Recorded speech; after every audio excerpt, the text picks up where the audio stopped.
Boss ಸಿನಿಮಾದ first look teaser ಈಗ release ಆಗಿರ್ತಕ್ಕಂಥದ್ದು. ಇದು ಟೀಸರ್ ಸಾಕಷ್ಟು ಪ್ರಶ್ನೆಗಳಿಗೆ ಕಾರಣ ಆಗಿರ್ತಕ್ಕಂಥದ್ದು. ಆ ಸಿನಿಮಾದ ನಾಯಕ ನಟರು ತನುಷ್ ಶಿವಣ್ಣ ಅವರು ನಮ್ಮ ಜೊತೆಗಿದ್ದಾರೆ. ಮೊದಲನೇದಾಗಿ ಬಾಸ್ ಸಿನಿಮಾ ಸಾಕಷ್ಟು ಅಂದರೆ ಟೈಟ್ಲಿಂದ ಟೀಸರಿಂದ ಸಾಕಷ್ಟು ಕುತೂಹಲ ಮೂಡಿಸ್ತಾ ಇದೆ, ಹಲವಾರು ಪ್ರಶ್ನೆಗಳಿಗೆ ಕಾರಣ ಆಗ್ತಾ ಇದೆ. ಏನು ಬಾಸ್ ಅಂದರೆ ಸತ್ಯಮೇವ ಜಯತೆ ಅಂತ ಕೂಡ ಟ್ಯಾಗ್ಲೈನ್ ಕೂಡ ಇದೆ. ಸೊ ಏನು ಬಾಸ್ ನಾವು ಕತೆ ಮಾಡಿದ್ದು ಫೆಬ್ರವರಿಲಿ ನಾವು ಸಿನಿಮಾ ಶೂಟನ್ನು ಸ್ಟಾರ್ಟ್ ಮಾಡಿದ್ವಿ. ಇವಾಗ ಎಲ್ಲ ಸಿನಿಮಾ ಎಲ್ಲ ಫುಲ್ ಕಂಪ್ಲೀಟ್ ಆಗಿದೆ. ಸೆನ್ಸರ್ಗೆ ಹೋಗೋಕೆ ರೆಡಿ ಆಗಿದೆ. ಆದಷ್ಟು ಬೇಗ ಸೆನ್ಸರ್ ಮಾಡಿ ಇನ್ನೊಂದು ತಿಂಗಳಲ್ಲಿ ಸಿನಿಮಾ ರಿಲೀಸ್ ಮಾಡ್ತೀವಿ. ಅಂದರೆ ಬಾಸ್ ಅಂದಾಗ ಈಗಾಗಲೇ ಪ್ರಭಾಕರ್ ಅವರು ಆ ಸಿನಿಮಾಗೆ ಟೈಟ್ಲ್ ಇಟ್ಟಿದ್ದರು. ಅದಾದಮೇಲೆ ದರ್ಶನ್ ಅವರು ಆ ಸಿನಿಮಾಗೂ ಬಾಸ್ ಅಂತ ಟೈಟ್ಲ್ ಇತ್ತು. ಸೊ ಏನು ಉದ್ದೇಶ ಈ ಬಾಸ್ ಅಂತ ಟೈಟ್ಲ್ ತೊಗೊಂಡಿದ್ದು, ಅಥವಾ ಏನಾದರೂ ಈಗ ಟೀಸರಲ್ಲೂ ಒಂದಿಷ್ಟು ಎಲಿಮೆಂಟ್ಸ್ಗಳು ಕೂಡ ರಿವೀಲ್ ಆಗಿರ್ತಕ್ಕಂಥದ್ದು. ಸೊ ಅದ್ರ ಬಗ್ಗೆ ಹೇಳೋದಾದರೆ ಕೆಲವೊಂದಿಷ್ಟು ದರ್ಶನ್ ಅವರ ಘಟನೆ ಆ ಒಂದು ಏನಾದರೂ ಇನ್ಸ್ಪಿರೇಷನ್ ಇದೆಯಾ, ಅಥವಾ ರಿಯಲ್ ಇನ್ಸಿಡೆಂಟ್ಸ್ ಏನಾದರೂ ಇದರಲ್ಲಿ ಇದೆಯಾ? ಹೇಗೆ ಸಿನಿಮಾದಲ್ಲಿ ಅಂದರೆ ಹೀರೋನ ಎಲ್ಲರೂ ಬಾಸ್ ಅಂತ ಕರೀತಾ ಇರ್ತಾರೆ. ಸೊ ಅದಕ್ಕೋಸ್ಕರ ಬಾಸ್ ಅಂತ ಟೈಟಲನ್ನು ನಾವು ಸೆಲೆಕ್ಟ್ ಮಾಡ್ಕೊಂಡಿದ್ದೀವಿ. ಅಂದರೆ ಇವಾಗ ಜನರಲ್ ಆಗು ಹೇಳಬೇಕು ಅಂತ ಹೇಳಿದ್ರೆ, ಅದು ನಿಮಗೆ ಸಖತ್ ಪ್ರಿಯವಾದವರು ಅಥವಾ ದೊಡ್ಡವರು ಅಥವಾ ಒಂದು ಗೌರವತ್ವವಾದಂಥ ಸ್ಥಾನದಲ್ಲಿರೋರನ್ನ ನೀವು ಬಾಸ್ ಅಂತ ಕರಿತೀರ ಅಥವಾ ಸರ್ ಅಂತ ಕರಿತೀರ. ಅದೇ ಒಂದು ಉದ್ದೇಶಕ್ಕೆ ಬಾಸ್ ಅಂತ ಟೈಟಲ್ ಇಟ್ಟಿರೋದು ಅಷ್ಟೇ.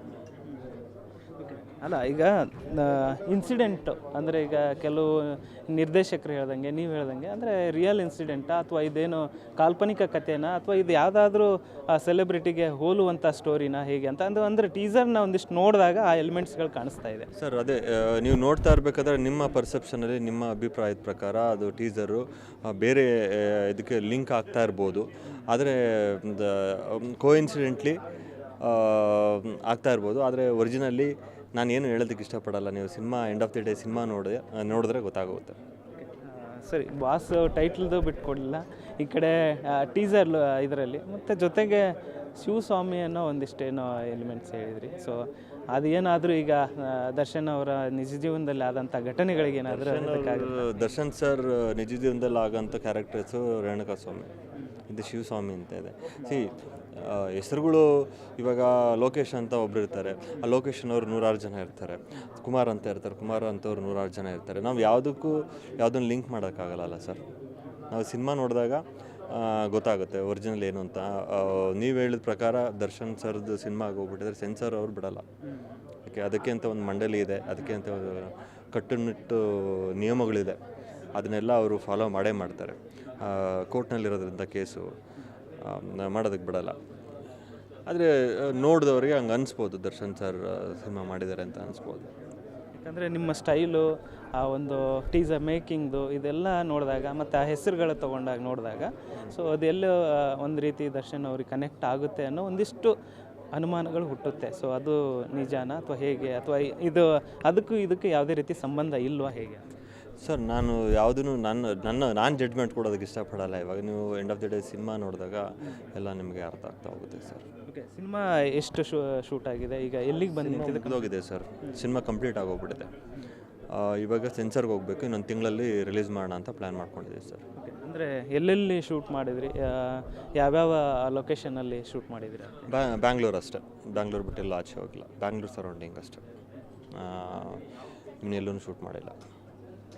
ಸೊ ಈ ಥರ ಒಂದು ಸ್ಟೋರಿ ಅಂದಾಗ, ಲವ ಅವ್ರು ಹೇಳಿದಾಗ ನೀವು ಒಪ್ಕೊಂಡಿದ್ದು, ಅಥವಾ ಇದರಲ್ಲಿ ಏನಾದರೂ ಬೇರೆ ಚೇಂಜಸ್ ಏನಾದರೂ ಮಾಡಿಕೊಂಡ್ರೆ, ಅಥವಾ ಆ್ಯಸ್ ಯೂಸ್ವಲ್? ನಾವು ಜೊತೆಯಲ್ಲೇ ಕೂತ್ಕೊಂಡು ಡಿಸ್ಕಷನ್ ಮಾಡಿದ್ದು ಸರ್. ಸ್ಟೋರಿನ ಅವ್ರು ನನಗೆ ಹೇಳಿದಾಗ ಜೊತೆಯಲ್ಲೇ ಕೂತ್ಕೊಂಡು ಡಿಸ್ಕಷನ್ ಮಾಡಿ, ಒಂದು ಕಡೆ ಕೂತ್ಕೊಂಡು ನಾವು ಅದು ಸ್ಕ್ರೀನ್ ಪ್ಲೇ ಆಗಿರ್ಬೋದು, ಪ್ರತಿಯೊಂದು ಹೆಜ್ಜೆಲ್ಲೂ ಜೊತೆಲಿ ಡಿಸ್ಕಸ್ ಮಾಡಿಕೊಂಡೇ ಮಾಡಿದ್ದು. ಅಂದರೆ ಈಗ ನೆಕ್ಸ್ಟ್ ಸೆನ್ಸಾರ್ಗೆ ಹೋಗ್ತಾ ಇದ್ದೀರಾ, ಅಲ್ಲಿ ಕೂಡ ಕೆಲವೊಂದಿಷ್ಟು ಈ ರೀತಿಯಾದಂಥ ಪ್ರಶ್ನೆಗಳು ನಿಮಗೆ ಎದುರಾಗ್ಬೋದು, ಅಥವಾ ಕೆಲವೊಂದು ಕಟ್ ಮ್ಯೂಟ್ಸ್ ಅಥವಾ ಏನಾದರೂ ಇದ್ದೇ ಇರುತ್ತೆ. ಸೊ ಅದಕ್ಕೆ ಯಾವ ರೀತಿಯಾದಂಥ ತಯಾರಿ ಮಾಡ್ಕೊಂಡಿದ್ದಾರೆ? ನೋಡೋಣ ಸರ್, ನಾವೇನು ತಯಾರಿ ಮಾಡ್ಕೊಂಡಿಲ್ಲ. ಅದಕ್ಕೆ ತಯಾರಿ ಮಾಡ್ಕೊಳ್ಳೋಂಥ ಅವಶ್ಯಕತೆ ಇಲ್ಲ ಅಂದ್ಕೊಂಡಿದ್ದೀನಿ. ಏನಕ್ಕೆ ಅಂತ ಹೇಳಿದ್ರೆ, ತಯಾರಿ ಮಾಡ್ಕೊಂಡು ಹೋಗೋಕ್ಕಾಗಲ್ಲ ಸೆನ್ಸರ್ಗೆ. ನಾವು ಹಿಂಗೆ ಇದು ಮಾಡ್ತಾರೆ, ನಾವು ಜಡ್ಜ್ ಮಾಡೋಕ್ಕಾಗಲ್ಲ. ಅವ್ರು ಏನು ಹೇಳ್ತಾರೆ ನಮಗೆ ಗೊತ್ತಿಲ್ಲ. ಸೆನ್ಸರ್ ಆದಮೇಲೆ ಗೊತ್ತಾಗೋದು ನಮಗೆ ಅದೇನಾಗುತ್ತೆ ಅನ್ನೋದು. ಟ್ರೂ ಇನ್ಸಿಡೆಂಟ್ ಅಥವಾ ಇದು ಕಾಲ್ಪನಿಕ ಕಥೆ? ಸರ್ ಸಿನಿಮಾ ನೀವು ಥಿಯೇಟ್ರಲ್ಲಿ ನೋಡಿ ಅದನ್ನು ಜಡ್ಜ್ ಮಾಡಿ ಸರ್. ಥ್ಯಾಂಕ್ ಯು ಬ್ರದರ್, ಒಳ್ಳೆಯದಾಗಲಿ, ಆಲ್ ದ ಬೆಸ್ಟ್. ಇದಿಷ್ಟು ತನುಷ್ ಶಿವಣ್ಣ ಅವರ ಮಾತಾಗಿತ್ತು. ಕ್ಯಾಮ್ರಾ ಪರ್ಸನ್ ಶ್ರೀನಿವಾಸ್ ಜೊತೆ ಧನು ಎಲ್ಗಾಚ್, ರಾಜ್ ನ್ಯೂಸ್, ಬೆಂಗಳೂರು.